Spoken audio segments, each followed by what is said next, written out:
وہ بہت زیادہ ماڈرن نہیں تھی، ولید کی باقی لڑکیوں کے جیسے جن کے ساتھ گھومتا پھرتا تھا، اور اسی بات کا ولید نے فائدہ اٹھایا کہ وہ ان لڑکیوں جیسی چالاک نہیں ہے۔ ولید نے شانزے کو اسی وجہ سے بیوقوف بنایا ہے، لیکن میں یہ نہیں کہوں گا کہ اس لڑکی کی غلطی نہیں تھی، وہ بھی غلط تھی اور وہ ولید بھی غلط تھا۔ جب ایک انسان اپنے لیے راستہ غلط منتخب کرتا ہے تو اس کی منزل درست کیسے ہو سکتی ہے؟ مجھے پورا یقین ہے کہ ولید کو اس کے کیے کی سزا ضرور ملے گی، شہریار حارث صاحب سے کہہ رہا تھا۔ اور اگر دیکھا جائے تو شہریار تو ولید نے شانزے کے ساتھ زیادتی کی ہے، کیونکہ وہ نکاح تو جھوٹا تھا، اور دوسرا یہ کہ وہ اس کی ساری پراپرٹی لے کر بھاگ گیا، اور یہاں تک کہ اس نے وہ پراپرٹی بیچ کر ان لوگوں کا نقصان بھی پورا کیا جو بزنس میں اسے ہوا تھا۔ اگر دیکھا جائے تو ولید نے بہت سارے غیر قانونی کام اور بہت سارے گناہ کیے ہیں۔ آخرکار کوئی کب تک اپنے گناہوں سے بچ سکتا ہے؟ حارث صاحب نے کہا۔ شہریار خاموشی سے سر ہلایا۔ چلو اب آرام کرو، تم تھک گئے ہوں گے۔ انہوں نے شہریار کے کندھے کو تھام کر نرمی سے کہا۔ نہیں، میں بالکل فریش ہوں، کیونکہ میں فلائٹ میں سو گیا تھا۔ ٹھیک ہے حارث صاحب، اس کا کندھا تھپتھپاتے ہوئے اٹھ کھڑے ہوئے اور اپنے کمرے میں چلے گئے۔ پری کا دل چاہا تھا کہ وہ بھاگتے ہوئے نیچے جائے اور شہریار کو دیکھے، وہ اسے اتنے دنوں کے بعد جو دیکھ رہی تھی۔ پری تیزی سے آدھی سے زیادہ سیڑھیاں اتر چکی تھی، مگر اچانک کچھ سوچ کر رکی، کمر کے اوپر ہاتھ رکھا۔ نہیں نہیں، میں کیوں جاؤں نیچے؟ اس نے اپنی ناک ذرا ٹیڑھی کی۔ جو لندن اور اسلام آباد گھوم کر آئے وہ مجھ سے ملنے آئے؟ میں نہیں جاتی۔ وہ واپس سیڑھیاں چڑھتی ہوئی اوپر کی طرف بھاگ گئی تھی۔ وہ جانتی تھی وہ اس سے ملنے ضرور آئے گا۔ اگر وہ اسے نیچے نہیں ملی تو یقیناً وہ اس کی تلاش میں لان کی دوسری سائڈ پر جائے گا، یا پھر اوپر چھت پر۔ اسے معلوم تھا کہ پری کی یہ دو جگہ پسندیدہ ہے۔ اگر وہ لندن والے ہیں تو میں بھی پاکستان والی ہوں، آئیں گے خود ہی، میں تو نہیں جاؤں گی۔ وہ اپنی ہی دھن میں اوپر جا رہی تھی۔ چھت کے دروازے پر پہنچ کر اس نے رک کر ایک نظر سیڑھی کو دیکھا، وہاں کوئی نہیں تھا۔ اس نے ذرا نیچے کی طرف جھانکا، دور دور تک کوئی نہیں تھا۔ اسے کچھ مایوسی ہوئی۔ میرا تو کوئی خیال ہی نہیں ہے، دوسرا چاہے انتظار میں آدھا کیوں نہ ہو جائے۔ انہیں صرف اور صرف اپنے کام سے محبت ہے، مجھ سے محبت ہوتی تو ایسا نہ کرتے۔ وہ کچھ اور مایوس ہوئی۔ پری نے الماری کھول کر اپنی کتاب اٹھائی اور اپنے جھولے پر جا کر بیٹھ کر کتاب پڑھنے لگی۔ تھوڑی دیر کتاب پڑھنے کے بعد اس نے کتاب بند کر دی۔ کیا شہریار کام میں اتنا زیادہ مصروف ہو گئے کہ مجھے بالکل ہی بھول گئے؟ انہیں میری یاد نہیں آتی کیا؟ میں کب سے انتظار کر رہی ہوں۔ پری کی آنکھیں ہلکی ہلکی نم ہونے لگی تھی، وہ اس کا کب سے انتظار کر رہی تھی۔ شہریار کے جانے کے بعد اس نے ہر لمحہ، ہر سیکنڈ، ہر دن شہریار کو یاد کیا تھا۔ پری کا دل چاہا اس کے لیے نیچے چلی جائے اور اسے اچھی طرح ویلکم کرے، لیکن پھر وہی سوچ، میں نہیں جاؤں گی۔ اس نے اپنے بھورے بالوں کا جوڑا کھولا تھا، جوڑا خاصا ڈھیلا ہو چکا تھا، تب وہ اپنا جوڑا کھول کر دوبارہ سے باندھ رہی تھی۔ اس نے جب اپنے بھورے بال کھولے تو نرم سے سلکی بال پوری کمر پر کسی بہتی آبشار کی طرح بہہ رہے تھے۔ اس کے بھورے لمبے سلکی بال کمر سے نیچے تک آتے تھے۔ اسے سیڑھیوں پر سے کسی کے بھاری جوتوں کی آواز آئی۔ اس نے فٹافٹ اپنے بھورے بالوں میں کیچر لگا کر انہیں قید کیا، دوپٹہ شانوں پر اچھی طرح سے پھیلا اور پھر فوراً ہی کتاب چہرے کے قریب رکھ لی۔ پری نے ایسے دکھایا جیسے وہ اس کے بالکل بھی منتظر نہ ہو۔ وہ گرے شرٹ والا لڑکا اب بالکل اس کے سامنے کھڑا تھا۔ السلام علیکم۔ شہریار نے ذرا جھک کر اسے عزت سے سلام پیش کیا۔ اس نے کتاب اپنے چہرے سے اٹھائے بغیر اس کے سلام کا جواب دیا۔ وعلیکم السلام۔ شہریار نے بمشکل اپنی ہنسی دبائی۔ شہریار نے اس کا چہرہ دیکھا جو غصے کی زیادتی سے سرخ ہو رہا تھا۔ کون سی کتاب پڑھ رہی ہو؟ وہ اس کے برابر بیٹھے ہوئے پوچھ رہا تھا۔ شہریار نے ذرا آگے ہو کر کتاب کا نام دیکھا۔ پری بالکل خاموش رہی۔ عشق کا عین ابھی مکمل نہیں ہوئی؟ نہیں، خاصی بے رخی سے مختصر جواب دیا آیا۔ کتنی رہتی ہیں؟ شہریار نے دوسرا سوال کیا۔ تھوڑی سی رہ گئی ہے۔ پری نے اتنی ہی بے رخی سے کہا، پری مجھے لگتا ہے یہ تھوڑی سی کتاب جب ختم ہوگی جب تم اسے سیدھا کر کے پڑھو گی۔ شہریار نے اس کے ہاتھ سے کتاب لے کر سیدھی کری۔ پری نے اپنا نچلا ہونٹ پوری طرح سے اپنے دانت میں لیا تھا۔ وہ جلدی جلدی میں بک کو سیدھا پکڑنا ہی بھول گئی۔ اسے یہ اندازہ ہی نہیں ہوا کہ اس نے وہ کتاب الٹی پکڑی ہے۔ پری نے اپنی آنکھیں زور سے بند کر کے کھولی تھی۔ میں کچھ اور دیکھ رہی تھی۔ پری نے اپنی طرف سے صفائی پیش کی۔ کتاب کو الٹا پکڑ کر؟ شہریار بھی اپنے نام کا ایک ہی تھا۔ جواب کھٹاک سے آیا۔ تم اتنی ناراض کیوں ہو؟ شہریار سے رہا نہیں گیا تو اس نے اپنی ہنسی دبا کر پوچھا۔ نہیں میں ناراض نہیں ہوں، بس میرے سر میں درد ہو رہا ہے۔ جھوٹ مت بولو، شہریار نے فوراً کہا۔ میں جھوٹ نہیں بول رہی، اس نے احتجاج کیا۔ اچھا لاؤ کتاب رکھو اب۔ شہریار نے اس کے ہاتھ سے کتاب لے کر جھولے کی ایک طرف رکھی۔ نہیں مجھے پڑھنی ہے۔ پری نے کتاب ایک دفعہ پھر سے اٹھانا چاہی، لیکن شہریار نے اس کا ہاتھ پکڑ لیا تھا۔ بعد میں پڑھ لینا، اس نے نرمی سے کہا۔ کیوں؟ میں کیوں پڑھوں کتاب بعد میں؟ اور ویسے بھی آپ مجھے اگنور کر رہے تھے، میں نے دیکھا تھا۔ شہریار اس کی بات پر حیران و پریشان رہ گیا۔ میں تمہیں کیا کر رہا تھا؟ شہریار نے ایک دفعہ پھر سے پوچھنا چاہا تھا۔ وہ خاموش رہی۔ شہریار نے اس کا دوسرا ہاتھ بھی پکڑ کر اس کو اپنی طرف متوجہ کیا مجھے دیکھو پری، پری۔ شہریار نے ایک بار پھر کہا، آپ مجھے اگنور کر رہے تھے، حالانکہ آپ نے دیکھا بھی کہ میں اوپر سے آپ کو دیکھ رہی تھی اور آپ کا انتظار کر رہی تھی، لیکن آپ اتنے دیر کے بعد آئے۔ وہ گیلی آواز کے ساتھ بولی، تم نے ایسے سوچ بھی کیسے لیا کہ میں تمہیں اگنور کر رہا تھا؟ جھوٹ نہ بولے، آپ مجھے اگنور کر رہے تھے اور آپ نے اتنی دیر لگائی اوپر آنے میں۔ وہ اس سے شکوہ کر رہی تھی۔ اب وہ اسے کیا بتاتا کہ وہ نیچے کیا کر رہا تھا اور اسے اتنا وقت کیوں لگا۔ پری یہ تم کہاں سے سوچ لیتی ہو یار؟ میں ساری دنیا کو اگنور کر سکتا ہوں مگر تمہیں نہیں۔ کچھ لوگ ہوتے ہیں آپ کی زندگی میں جنہیں آپ اگنور نہیں کر سکتے، جن پر آپ غصہ نہیں کر سکتے، جن کی باتیں آپ کو بری نہیں لگتی، جن سے آپ بے حد پیار کرتے، اور میری زندگی میں وہ کوئی اور نہیں بلکہ تم ہو۔ تم نے ایسا سوچ بھی کیسے لیا کہ میں تمہیں اگنور کروں گا؟ میں تمہیں اگنور کر سکتا ہوں بھلا؟ وہ اسے دیکھتے ہوئے بہت نرمی سے کہہ رہا تھا۔ پری کے دونوں ہاتھ ابھی بھی شہریار کے ہاتھ میں تھے۔ آئے کیوں نہیں پھر؟ وہ اپنی سبز گیلی آنکھوں سے اسے دیکھتے ہوئے آہستہ سے کہہ رہی تھی۔ شہریار ایک لمحے کے لیے اسے دیکھتا رہ گیا، وہ بھی سانس روکے۔ شہریار کو پری پر اس وقت بے تحاشا پیار آیا۔ تمہیں پتہ ہے پری، اس وقت مجھے شدت سے احساس ہو رہا ہے کہ جانے سے 4 دن پہلے میں ہمارا رشتہ پکا کر کے نہیں جاتا، بلکہ تمہارا اور اپنا نکاح پڑھوا کر جاتا۔ پری جو گیلی آنکھوں سے اسے دیکھ رہی تھی اچانک ہی ہنسی تھی۔ وہ واقعی اس وقت شہریار کو بہت پیاری لگ رہی تھی۔ قسم سے اگر میں مولوی ہوتا تو تم یقین کرو میں تمہارا اور اپنا نکاح میں خود ہی پڑھنے میں بیٹھ جاتا۔ وہ اسے دیکھتے ہوئے کہہ رہا تھا۔ پری اس کی بات پر زور سے ہنسی تھی۔ آنسو صاف کرو اپنے جلدی سے، شہریار نے کہا۔ نکاح نہیں ہوا ہے ورنہ میں یہ بھی کر دیتا، وہ پری کو دیکھتے ہوئے شرارت سے کہہ رہا تھا۔ کوئی لڑکا اپنا نکاح خود نہیں پڑھاتا، مولوی لازمی ہوتا ہے شہریار، میں نے تو یہی دیکھا ہے، وہ اپنے آنسو صاف کرتے ہوئے کہہ رہا تھا۔ اور پتہ ہے آپ کو، مولوی صاحب نکاح والے دن سے 6 کلمے بھی سنتے ہیں۔ آپ کو 6 کلمے پورے کے پورے یاد ہے؟ الحمدللہ بالکل پکے یاد ہے، وہ اپنے دونوں کالر اٹھا کے بڑے فخریہ انداز میں کہہ رہا تھا۔ ماشاءاللہ، پری نے بے ساختہ کہا تھا۔ تمہیں پتہ ہے پری، پریشے پھپھو کے کہنے پر ماں نے مجھے اردو بھی بہت اچھی سکھائی اور عربی بھی۔ پری نے شہریار کو ایک نظر دیکھا جیسے کہہ رہی ہو کہ آپ کی اردو اتنی اچھی نہیں جتنے آپ کہہ رہے ہو۔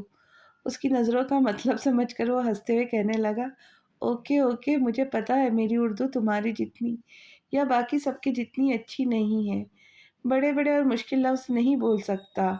وہ ہار مانتے ہوئے بولا تھا تو پری ہنس دی۔ لیکن اردو میں ایک چیز میں ذرا سی بھی غلطی نہیں کرتا، اس کا سارا کریڈٹ بابا کو ہی جاتا ہے۔ مجھے پتا ہے غالب آپ کو پسند ہے، ابن مریم ہوا کرے کوئی۔ میرے دکھ کی دوا کرے کوئی، شرح و آئین پر مدار سہی، ایسے قاتل کا کیا کرے کوئی، چال جیسے کڑی کمان کا تیر، دل میں ایسے کہ جا کر لگے کوئی، بک رہا ہوں جنوں میں کیا کیا کچھ، بک رہا ہوں جنوں میں کیا کیا کچھ نہ سمجھے خدا کرے کوئی، بات پر واہ زباں کٹی ہے، وہ کہیں اور سنا کرے کوئی، نہ سنو گر برا کرے کوئی، نہ کہو گر برا کرے کوئی، روک لو گر غلط چلے کوئی، بخش دو گر خطا کرے کوئی، کون ہے جو نہیں ہے حاجت مند، کسی کی حاجت روا کرے کوئی، کیا کیا خضر نے سکندر سے، اب کسی رہنما کرے کوئی، جب توقع ہی اٹھ گئی غالب، کیوں کسی کا گلہ کرے کوئی، مرزا اسداللہ خان غالب۔ چلو اب ایک تم بولو، تمہاری باری، شہریار نے پری سے کہا۔ ہم کہیں رہ گئے بہت پیچھے، اف یہ رفتار زندگی تیری۔ واہ واہ، شہریار نے فوراً داد دی۔ پری اس کی واہ واہ پر شرما گئی۔ شہریار بڑی فرصت سے اسے شرماتے ہوئے دیکھ رہا تھا۔ کیا ہوا؟ اتنی غور سے کیا دیکھ رہے؟ تمہیں دیکھ رہا ہوں، مجھے مت دیکھو۔ روک سکتی ہو مجھے؟ تم جب ہنستی ہو تو تمہاری آنکھیں بھی ہنستی ہیں۔ آپ میری آنکھوں کو نہ دیکھا کرے، بہت مشکل ہے۔ اچھا یہ بتائے آپ کے ڈنر یا لنچ کا کیا ہوا؟ آپ کا ایک ڈنر مجھ پر ادھار ہے۔ کافی ایماندار ہو تم۔ بالکل، پری فوراً بولی۔ بتائے پھر؟ تم بتاؤ، لنچ پر یا ڈنر پر؟ لنچ پر، پری نے فوراً کہا۔ ٹھیک ہے، اور جگہ وہ آپ ڈیسائیڈ کریں گے۔ وہ کہہ کر اٹھی اور جانے لگی۔ کہاں جا رہی ہو؟ وہ بے چین ہوا۔ نیچے جا رہی ہوں اپنے کمرے میں۔ لیکن کیوں؟ کیونکہ بہت دیر ہوگی اور اب مجھے جانا چاہیے۔ لیکن میں تمہیں مزید شعر و شاعری سنانا چاہتا ہوں۔ اتنی مشکل سے بابا کی موٹی موٹی کتابوں میں سے یاد کی ہے میں نے، وہ بھی صرف تمہارے لیے۔ کوئی بات نہیں، آپ میری پانی کی ہر بیلوں کو دیکھ کر اپنی شعر و شاعری سنا سکتے ہیں۔ میرا محبوب بہت ظالم ہے، شہریار نے پری کو دیکھتے ہوئے کہا۔ اللہ آپ کو صبر دے اور آپ کے محبوب کا دل نرم کرے، آمین۔ وہ اسے دیکھ کر رہ گیا۔ وہ اسے دیکھ کر مسکرائی تھی اور نیچے جا چکی تھی۔ یہ تم اتنا بن سنور کر کہاں جا رہی ہو؟ سمن کو اپنے پیچھے سے سائمہ کی آواز آئی۔ وہ جو کھڑی لپسٹک لگا رہی تھی ایک دم مڑ کر اپنی ماں کو دیکھا۔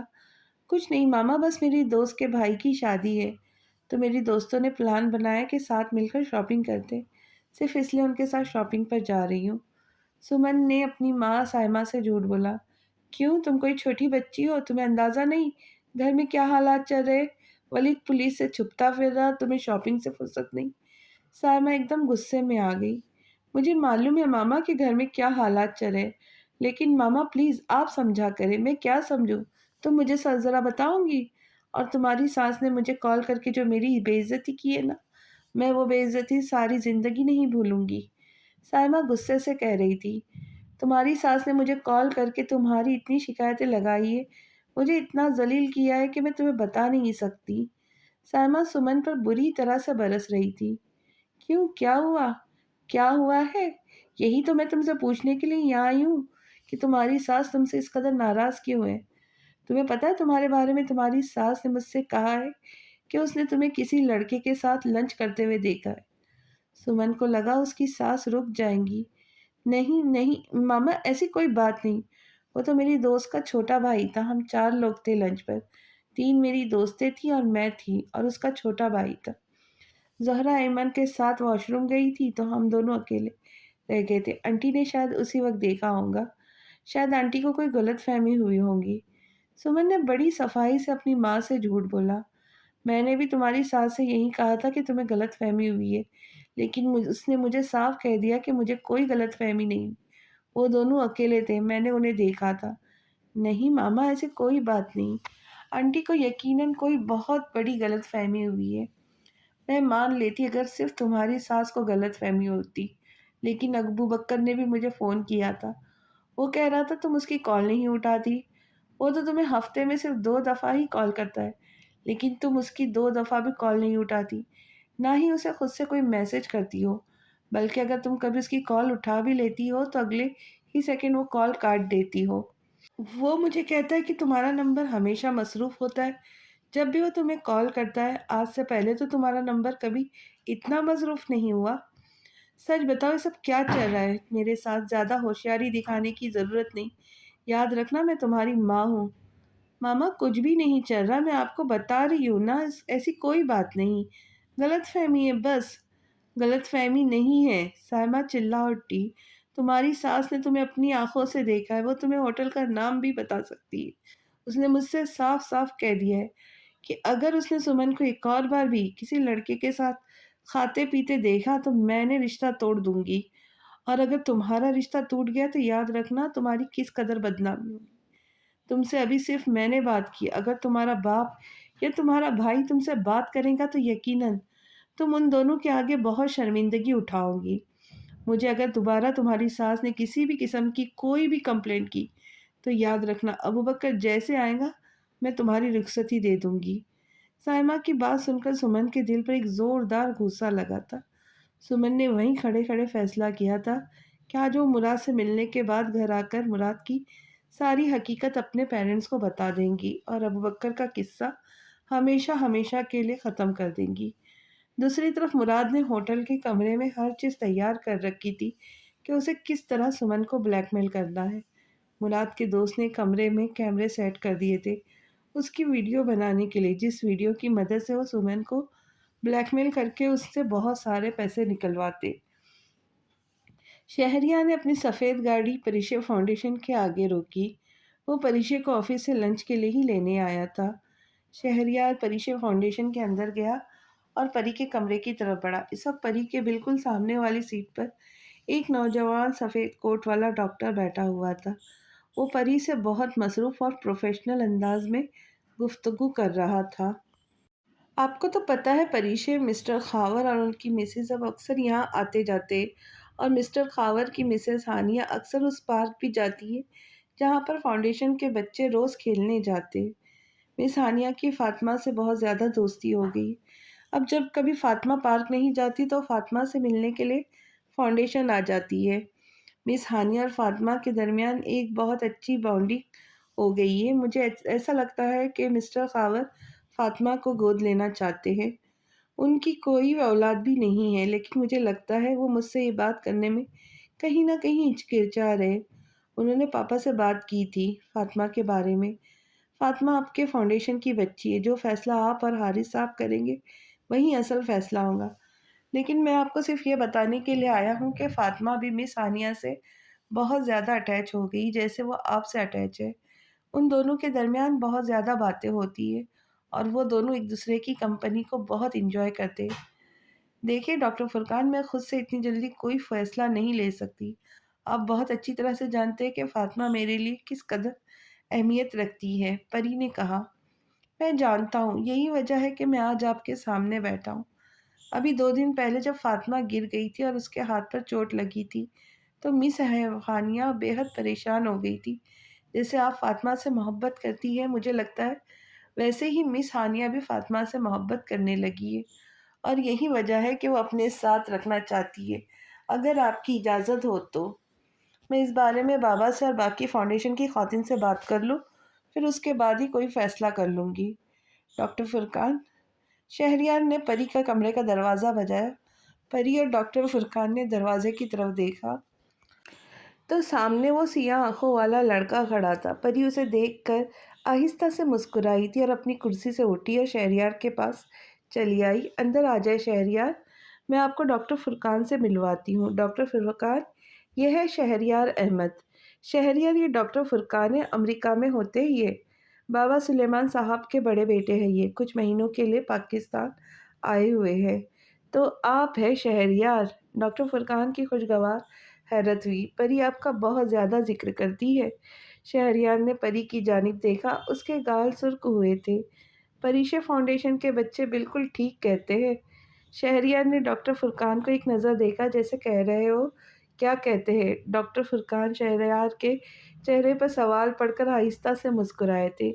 یہ سارے کے سارے بچے آپ کو ایک بہت ہی ہینڈسم سنڈریلا کا پرنس کہتے شہریار ڈاکٹر فرقان کی بات پر آہستہ سے مسکرایا تھا، اور مجھے آج اندازہ ہوا آپ کو دیکھ کر کہ وہ ایک دم ٹھیک کہتے ہیں۔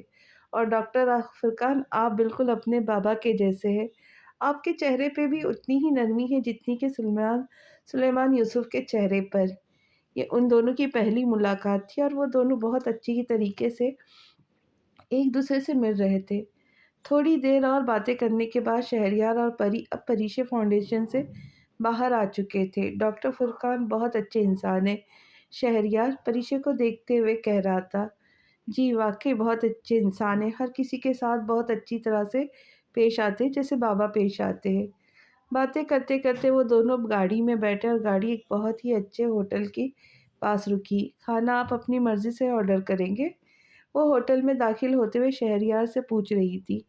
دیکھو پری، اب تم میری منگیتر ہو، اس لیے میں اپنے کھانے کی چوائس تمہیں دیتا ہوں، تم اپنے مرضی سے کھانا آرڈر کر لینا، لیکن پلیز صرف ایک بات کا خیال رکھنا کہ اس میں صرف سرخ مرچی کا استعمال ذرا کم ہو۔ پاکستان میں سرخ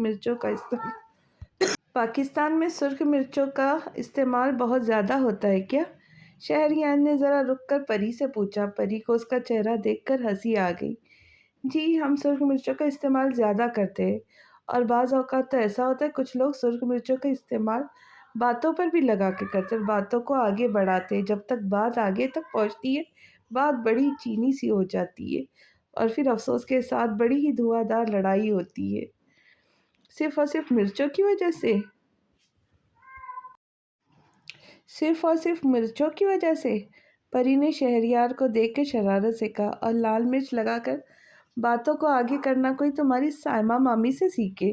شہریار نے مسکراتے ہوئے کہا، اب ایسی بھی کوئی بات نہیں ہے۔ اسے برا لگا تھا، وہ حیران ہوا۔ کس مٹی کی بنی ہو تم؟ شہریار کو حیرت ہوئی تھی کہ وہ سائمہ کے بارے میں برائی نہیں سن سکتی۔ میں اسی مٹی کی بنی ہوں جس کا ہر انسان بنا ہے، پری نے بڑے آرام سے کہا۔ نہیں پری، مجھے تو لگتا ہے اللہ تعالیٰ نے تمہاری مٹی میں کچھ اسپیشل ڈال کر تمہیں بنایا ہے۔ That's why you are so beautiful۔ وہ ذرا جھک کر شرارت سے کہہ رہا تھا۔ میں آپ کو بتا رہی ہوں سدھر جائے آپ، یہ پبلک پلیس ہے۔ ہرگز نہیں، ہمیشہ کی طرح لاجواب کھٹاک سے آیا۔ وہ دونوں ہوٹل کے اندر موجود بہت خوبصورت سے ریسٹورنٹ کے اندر بیٹھے ہوئے تھے۔ لوگوں کی گہما گہمی سے پورا ہوٹل بھرا ہوا تھا۔ پری مینو کارڈ دیکھ کر لنچ آرڈر کرنے لگی۔ دیکھو پری، تم جو بھی آرڈر کرو اس میں دیکھنا ذرا سرخ مرچی کم ہی استعمال کی گئی ہو۔ شہریار کی بات پر پری زور سے ہنسی تھی۔ اوکے، اس نے مختصر جواب دیا۔ ان دونوں نے بہت ہی اچھے ماحول میں ایک دوسرے کے ساتھ بیٹھ کر کھانا کھایا تھا۔ وہ دونوں کافی پی رہے تھے کہ شہریار کی نظر ایک لڑکی پہ پڑی۔ وہ لڑکی شہریار کو سمن کی طرح لگی تھی۔ وہ اپنے چہرے پر ایک ہاتھ رکھ کر کسی لڑکے کے پیچھے پیچھے جا رہی تھی۔ وہ لڑکی اور ایک لڑکا آگے آگے تھا۔ شہریار نے ذرا رک کر اس لڑکی کو دیکھا۔ ایک لڑکا اور وہ لڑکی دونوں آگے آگے چل رہے تھے، اور ان دونوں کو تھوڑے ہی فاصلے پر دو لڑکے تھے جو ان دونوں کا پیچھا کرتے ان کے پیچھے پیچھے جا رہے تھے۔ شہریار کو کچھ غلط ہونے کا احساس ہوا۔ شہریار نے گردن موڑ کر دیکھا، پری اپنے بیگ میں سے کچھ تلاش کر رہی تھی۔ وہ پری کو لے کر اب اس لڑکی کی طرف جانے لگا تھا جو اسے سمن کی طرح لگ رہی تھی، مگر اسی لمحے شہریار کا فون بجنا شروع ہوا۔ اس نے جلدی سے نمبر دیکھے بغیر فون کان سے لگایا۔ ہیلو، شہریار نے کہا۔ ہیلو، شہریار نے کہا، پہچانا مجھے؟ دوسری طرف کسی لڑکے کی آواز تھی۔ شہریار نے فوراً فون کان سے ہٹا کر اپنا موبائل پر نمبر دیکھا۔ نمبر ان نون تھا۔ فون پر جو بھی اس وقت تھا وہ شہریار سے کہہ رہا تھا، welcome once again to Pakistan. I hope you recognize me, I am Waleed. میں امید کرتا ہوں کہ تم نے پہچان لیا ہوگا، میں ولید ہوں۔ ایک لمحے کے لیے شہریار ایک دم خاموش ہوا تھا۔ اس نے اپنے سامنے بیٹھی پری کو دیکھا۔ وہ کافی پی رہی تھی۔ آج تم اپنی پیاری محبوبہ کو بڑی اچھی جگہ لنچ کرنے کے لیے لے کر آئے ہو۔ ویسے ماننا پڑے گا شیر، تمہارا ٹیسٹ بہت اچھا ہے لڑکیوں کے معاملے میں۔ اس کا اشارہ پری کی طرف تھا۔ ولید ہنستے ہوئے اس سے کہہ رہا تھا۔ شہریار کے جبڑے غصے سے تن گئے۔ ولید نے شہریار کو اس ہوٹل کا نام بتایا جس جگہ وہ دونوں آج موجود تھے۔ شہریار حیران ہوا۔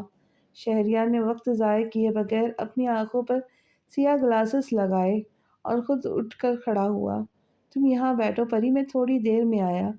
وہ پری سے کہتا ہوا چند قدم اس سے دور ہوا۔ شہریار نے گلاسز لگا کر ہوٹل کے چاروں اطراف دیکھا تھا۔ تم بلیک گلاسز لگا کر مجھے ڈھونڈنے کی کوشش کر رہے ہو شہریار، تاکہ تمہاری مجھے تلاش کرتی ہوئی آنکھیں نظر نہ آئے؟ Very smart. تم سے مجھے اسی اسمارٹنیس کی امید ہمیشہ سے رہی ہے۔ کافی چالاک ہو تم۔ اگر تمہاری اور میری دوستی ہو جاتی تو میں قسم کھا کے کہتا ہوں کہ ہم دونوں کی بہت زیادہ جمتی۔ دوسری طرف ولید کا زوردار قہقہا لگا تھا۔ میں تم جیسے گرے ہوئے بے غیرت لوگوں سے دوستی کرنا ہرگز پسند نہیں کرتا، لیکن ولید میں نے تیری طرف دوستی کا ہاتھ بڑھایا ہے، اور ہماری دوستی کی شروعات تو ہو چکی ہے۔ یقیناً تجھے میری طرف سے پہلا تحفہ بھی مل گیا ہوگا۔ شہریار کی بات پر ولید کی ہنسی اچانک ہی غائب ہوئی تھی۔ کیا ہوا دوست، کیسا لگا میرا تحفہ؟ تجھ پر میں نے دوسری FIR بھی کٹوائی ہے جو تو نے پری کے ساتھ کیا تھا۔ تجھے کیا لگا میں تجھے چھوڑ دوں گا؟ اور مجھے پورا کا پورا یقین ہے تو بہت جلد پکڑا جائے گا، اور تیری جو حالت ہوگی نا وہ کسی کتے سے بھی بدتر ہوگی۔ ساری دنیا دیکھیں گی تجھے جیسے نیچ انسان کا انجام۔ تو صرف انتظار کر اپنی موت کا، بہت جلد تیری موت تجھے آ کر گلے لگائے گی۔ شہریار نے اسے لاجواب کیا تھا۔ وہ لمحے بھر کے لیے خاموش ہو گیا۔ تجھے کیا لگتا ہے تو بچ جائے گا؟ پولیس تجھے چھوڑ دے گی؟ یہ تیری سب سے بڑی غلط فہمی ہے کہ تو بچ جائے گا اور تجھے سزا نہیں ملے گی۔ یار شہریار، تم تو برا ہی مان گئے۔ میں نے تمہاری محبوبہ کو ذرا سا کچھ کہہ دیا تم تو مجھے مارنے کے لیے آ پڑے۔ مجھے معلوم ہے تم پری سے بہت محبت کرتے ہو، لیکن میں تمہیں ایک بات بتاؤں، میں بھی اس سے بے تحاشا محبت کرتا ہوں، مگر یہ پری میرے ہاتھ نہیں آتی۔ ایک دفعہ، بس ایک دفعہ یہ پری میرے ہاتھ لگ جائے، پھر میں اسے اچھے سے بتاؤں گا کہ میں اس سے کس قدر محبت کرتا ہوں۔ ولید بے حد کمینے پن سے کہتے ہوئے ہنس رہا تھا۔ اپنی بکواس بند کرو نیچ انسان، اگر ایک لفظ بھی اور کہا تو جان نکال لوں گا۔ شہریار نے بے حد غصے سے کہا، نہیں نہیں یار، اتنا غصہ نہیں کرتے، صحت کے لیے اچھا نہیں ہوتا۔ پرسکون ہو جاؤ، دھیان سے میری بات سنو۔ اب جب تم نے دوستی کی طرف ہاتھ بڑھا لیا ہے تو میرا ایک کام کر دو یار، کرو گے نا؟ ولید نے شہریار سے پوچھا، مگر شہریار خاموش رہا۔ میں اپنے آپ کو بہت تنہا اور بور محسوس کر رہا ہوں۔ کیا تم مجھے ایک خوبصورت سی لڑکی میرے پاس لا کر دے سکتے ہو تاکہ میں اس سے اپنی ضرورت اور بوریت کو دور کر لوں؟ دوسری طرف ولید کا زوردار قہقہا لگا تھا۔ اچھا چلو چلو، میں تمہاری مشکل آسان کرتا ہوں، تمہیں لڑکی ڈھونڈنی نہیں پڑے گی۔ تم ایسا کرو، میرے پاس اپنی محبوبہ پری کو بھیج دو۔ میں تمہاری جان لے لوں گا اگر تم نے اس کے بارے میں ایک لفظ بھی اور کہا تو۔ شہریار نے غصے سے کہا، جان تو تمہاری پری میں میری پہلی ہی لے چکی ہے، قسم خدا کی ایک دم جنگلی شیرنی ہے، اور مجھے وہ غصے سے دیکھتی ہے نا تو میں بتا نہیں سکتا مجھے کتنا اچھا لگتا ہے۔ اس کی آنکھوں کو دیکھ کر اندر تک سکون ملتا ہے۔ تمہیں معلوم ہے ولی دنیا میں 100 گھٹیا لوگ مرے ہوں گے تو تم ایک پیدا ہوئے ہو۔ اگر پری کا نام بھی اپنے گندے منہ سے لیا تو یاد رکھنا تمہارا منہ کچل کر رکھ دوں گا، اور اگر تم میں اتنی ہمت ہے تو میرے سامنے آؤ۔ ہاتھوں میں چوڑیاں پہن کر بیٹھے رہنے والے مرد زہر لگتے مجھے۔ اگر تم واقعی میں اپنے آپ کو مرد کہتے ہو تو باہر آؤ، چھپ کر کیوں بیٹھے ہو؟ لیکن کیا ہے نا کہ تم تو اصلی مرد ہو ہی نہیں۔ اگر اصلی مرد ہوتے تو تمہیں عورت کی عزت کا پاس ہوتا، تمہیں عورت کو عورت رکھنا آتا، تمہیں اس کی بے عزتی کرنی آتی ہے، مگر افسوس کے ساتھ تم صرف ایک بھیڑیے ہو، جنگلی بھیڑیے۔ تم لڑکیوں کی زندگی برباد کرتے ہو جیسے تم نے شانزے کی زندگی برباد کی، اور شانزے نے اپنے ہاتھوں سے اپنی جان لے لی اور اپنے آپ کو ختم کر دیا۔ تم نے اپنی مجھ پر FIR کٹوائی، میرے باپ کو میرے بارے میں ساری حقیقت بتائی، شانزے کے تائے کے ساتھ اس کے بھائیوں سے مل کر مجھے ڈھونڈنے کی کوششوں میں ابھی تک لگے ہو، تو تمہیں کیا لگتا ہے کیا میں یہ سب کچھ بھول جاؤں گا؟ تم نے میرے ساتھ جو کیا، میری ویڈیو بنا کر میرے سوشل سرکل پر ڈالی، میرے سارے دوستوں کے آگے میرا مذاق بنایا، مجھے نیچا دکھایا، میری بے عزتی کی۔ اس بے عزتی کی وجہ سے آج بھی مجھ پر لوگ ہنستے ہیں، اور تم دیکھو کہ میں تم سے اس کا بدلہ کس طرح سے لیتا ہوں۔ اب تمہاری باری ہے، اب لوگ تم پر ہنسیں گے۔ شہریار ولید کی بات پر طنزیہ مسکرایا تھا، پھر وہ کہنے لگا، تم کچھ نہیں کر سکتے، تم ایک بے غیرت مرد ہو، بلکہ میری نظر میں تو تم مرد ہو ہی نہیں۔ ولید ایک لمحے کے لیے ہنستے ہنستے رکا تھا۔ اسے شہریار کی بات پر شدید غصہ آیا۔ تو پھر میں تیری محبوبہ کو اغوا کر لوں، پھر میں تجھے دکھاتا ہوں کہ مرد کیا ہوتا ہے، ولید نے شہریار سے کہا۔ ولید، تمہارے اندر اتنا دم نہیں کہ تم اسے ہاتھ بھی لگا سکو۔ یاد نہیں وہ تمہارے منہ پر تھوک کر گئی ہے، تمہارے گالوں پر تھپڑ مار کر گئی تھی۔ کمزور مت سمجھنا اسے، تم جیسے کتوں کو جان سے مارنے کی ہمت رکھتی ہے وہ۔ بھول جاؤ شہریار، ایک لڑکی چاہے جتنی بھی مضبوط ہو مگر جسمانی طور پر وہ ایک مرد سے کمزور ہی ہوتی ہے۔ یہ تمہاری غلط سوچ ہے، شہریار نے فوراً جواب دیا۔ اگر ایک عورت مرد کو پیدا کر سکتی ہے تو اس سے لڑ بھی سکتی ہے۔ پولیس کے ہاتھوں تو میں کسی قیمت پر آؤں گا ہی نہیں، یہ تو میں بھی لکھ کر دیتا ہوں۔ اور جہاں تک رہی تم سے بدلہ لینے کی بات، تو یاد رکھنا تم سے بدلہ پری کے ذریعے ہی لوں گا۔ تمہیں یاد ہے شہریار، تم نے ایک دفعہ مجھے مارتے وقت کہا تھا کہ تم مجھے کسی لڑکی کے قابل نہیں چھوڑوں گا۔ مجھے لگتا ہے تمہیں تمہارے الفاظ واپس دینے کا وقت آ گیا ہے۔ اب میں پری کو تمہارے قابل نہیں چھوڑوں گا، وہ اپنی ماں کی طرح تڑپ تڑپ کر مر جائیں گی۔ شہریار اس کی بات پر طنزیہ ہنسا تھا۔ محبت میں بہت طاقت ہوتی ہے ولید، لیکن تم جیسا کمزور اور بے غیرت انسان یہ نہیں سمجھ سکتا، اور میں ضروری نہیں سمجھتا۔ تم جیسے کتے اگر بھونکتے رہے تو میں ان کے بھونکنے کا جواب دیتا رہوں۔ کہنے کے ساتھ ہی شہریار نے فون کاٹ دیا۔ پری اپنی کافی ختم کر چکی تھی۔ وہ ولید سے باتیں کرتے کرتے ذرا آگے نکل گیا تھا تاکہ پری کو ان دونوں کی آواز نہ آئے۔ وہ نہیں چاہتا تھا کہ پری پریشان ہو۔ پری شہریار کی کال ختم ہونے کا انتظار کر رہی تھی۔ گھر چلے؟ پری نے شہریار کو کہا۔ پری، کیا تم گھر پر آسیہ خالہ کو کال کر کے پوچھ سکتی ہو کہ سمن کہاں ہے؟ میرا مطلب ہے ان سے پوچھنا ہے کہ وہ گھر پر ہے یا نہیں۔ شہریار کو سمن کے لیے فکر ہو رہی تھی۔ اسے وہ لڑکی سمن کی طرح لگی تھی، لیکن وہ ابھی اس بارے میں کچھ نہیں کہہ سکتا تھا۔ شہریار نے اس لڑکی کی شکل صحیح طریقے سے نہیں دیکھی تھی۔ اس لڑکی کا چہرہ آدھا ہاتھ سے ڈھکا ہوا تھا، جیسے وہ اپنا چہرہ چھپا کر فوراً آگے جانا چاہ رہی تھی۔ جی، میں کال کر کے پوچھتی ہوں ان سے۔ اگلے ہی لمحے پری نے گھر کے فون پر کال کی تو دوسری دفعہ میں آسیہ نے کال اٹھا لی۔ پری نے خالہ آسیہ سے سمن کا پوچھا تو انہوں نے بتایا وہ تو کافی دیر پہلے گھر سے جا چکی ہے دوستوں کے ساتھ شاپنگ کے لیے، اور سائمہ بھی گھر پر نہیں ہے۔ سمن کے جانے کے بعد وہ بھی چلی گئی تھی۔ پری نے ان کی بات سننے کے بعد فون کاٹ دیا تھا۔ وہ گھر پر نہیں ہے شہریار، باہر اپنی دوستوں کے ساتھ شاپنگ پر گئی ہے۔ اگر آپ کو سمن سے بات کرنی ہے تو میں انہیں کال کروں؟ پری نے شہریار سے پوچھا تھا۔ شہریار کے دماغ میں اچانک بہت ساری چیزیں اور سوچیں گھومنے لگی تھی۔